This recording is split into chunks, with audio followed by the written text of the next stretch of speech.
আমার প্রশ্নটা হলো, কোরআনে বেশ কিছু জায়গায় বলা আছে যে আকাশমণ্ডলী এবং পৃথিবী তৈরি হয়েছে 6 দিনে, কিন্তু সূরা ফুসিলাতে বলা হয়েছে যে আকাশ এবং পৃথিবী তৈরি হয়েছে 8 দিনে।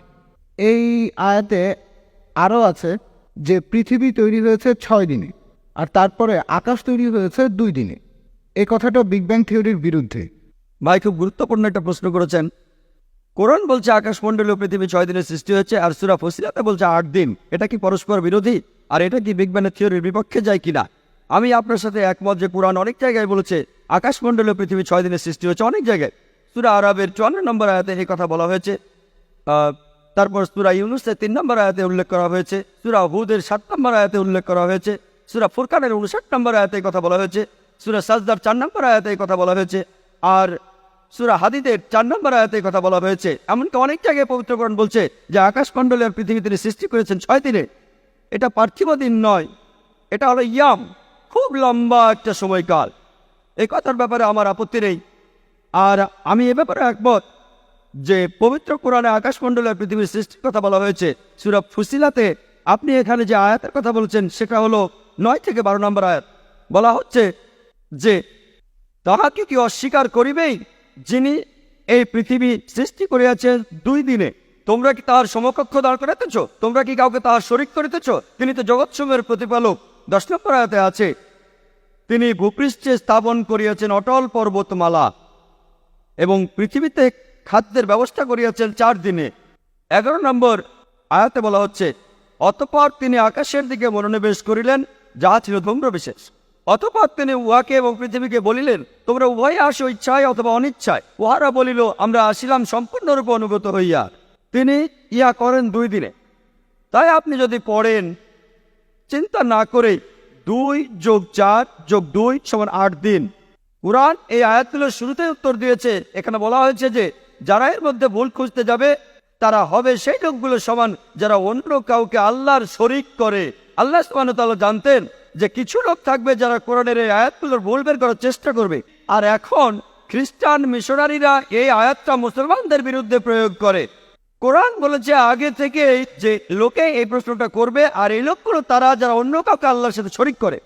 এখন দেখা যাক এখানে প্রথম 2টা আয়াত, মানে সূরা ফুসিলাতের 9 নম্বর ও 10 নম্বর আয়াতে বলছে যে পৃথিবী সৃষ্টি হয়েছে 2 দিনে, তারপর পাহাড় পর্বত সেখানে বসানো হয়েছে, আর খাদ্যের ব্যবস্থা করা হয়েছে যথাযথভাবে 4 দিনে।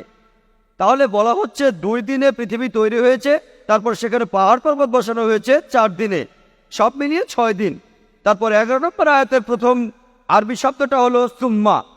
এখন এই আরবি শব্দ সুম্মা এর 3টা আলাদা অর্থ আছে।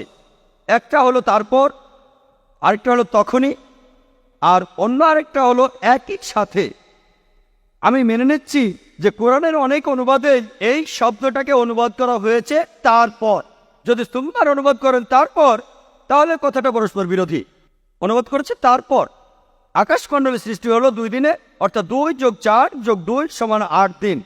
তবে এখানে সঠিক অনুবাদ হবে, এখানে সুম্মা শব্দটার অনুবাদ হবে তখনই অথবা একই সাথে। আর আব্দুল্লাহ ইউসুফ আলহামদুলিল্লাহ এই আয়াতে সুম্মা শব্দটার সঠিক অনুবাদ করেছেন, অর্থাৎ একই সাথে। যদি সুম্মার অনুবাদ করেন তখনই বা একই সাথে, এর অর্থ দাঁড়াবে যখন পৃথিবী আর পাহাড় পর্বত 6 দিনের সৃষ্টি হলো একই সাথে, আকাশমণ্ডলীর সৃষ্টি হয়েছে 2 দিনে। যেমন ধরেন কোনো একজন নির্মাতা তিনি কথা বললেন যে আমার কোম্পানি একটা 10 তলা বাড়ি বানিয়েছে, একই সাথে বাড়ির চারপাশের দেয়ালটাও বানিয়েছে, মোট 6 মাস সময়। এরপর কোনো একজন লোক সেখানে ফ্ল্যাট কিনতে গেলেন, তারপর সেই নির্মাতার সাথে কথা বললেন, বাড়িটা সম্পর্কে বিস্তারিত জানতে চাইলেন। নির্মাতা বললেন বেসমেন্ট তৈরি করতে 2 মাস লেগেছে, আর পরের 4 মাসে 10 তলা বাড়িটা বানিয়েছি। আর যখন আমি বেসমেন্ট আর বাড়িটা বানাচ্ছিলাম, এই কাজের সাথে সাথেই আমি এই বাড়ির চারপাশের দেয়ালটা বানিয়েছি 2 মাসের মধ্যে। এটা সম্ভব। কথাটা পরস্পর বিরোধী নয়।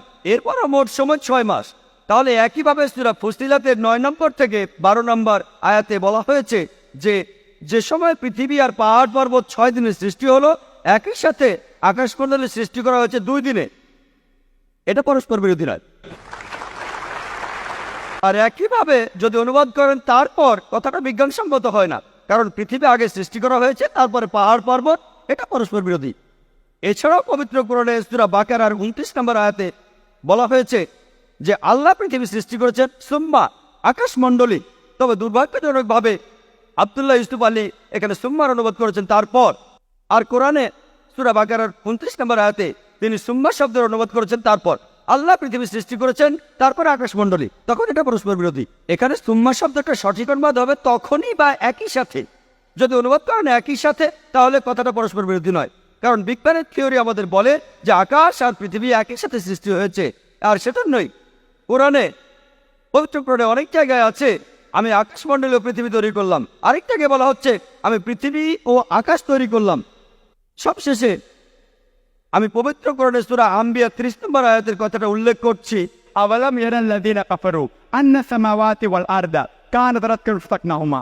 অবিশ্বাসীরা কি ভাবিয়া দেখে না আকাশমণ্ডলী ও পৃথিবী মিশিয়া ছিল, আমি উভয়কে পৃথক করিলাম।